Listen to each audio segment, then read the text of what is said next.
तू ठीक से नाचा गे गोरखी नाचैले एला तू ठीक से नाचा नहीं तनु पब्लिक भड़कतौगे आ लहंगा के ढोडी सरकतौगे देखी के छौरा छरपतौगे आ लहंगा के ढोडी सरकतौगे देखी के छौरा छरकतौगे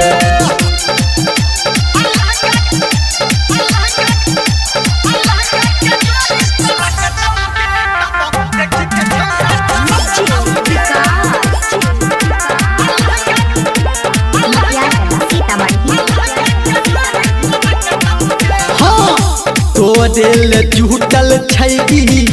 जिहिला जबहार गे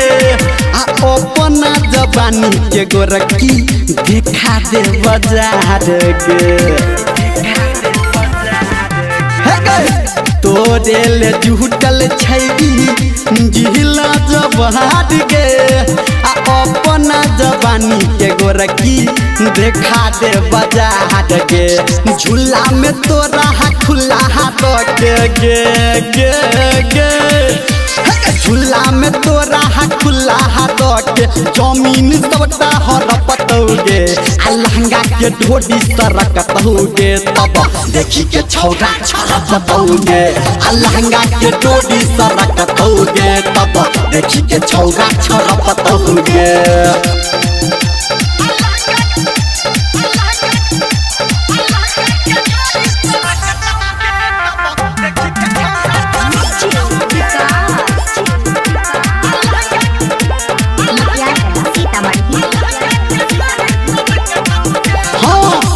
मुसिन जवानी तोहर 16 के उमर के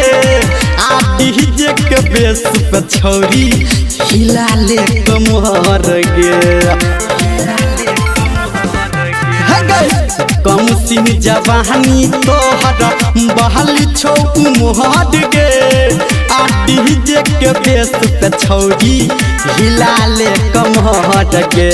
धर्मेंद्र निरमलिया कहोगे गे राइटर संतोष जयराम कहो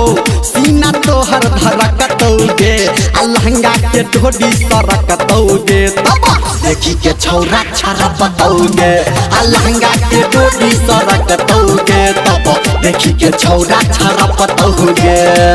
बच के रही हैं।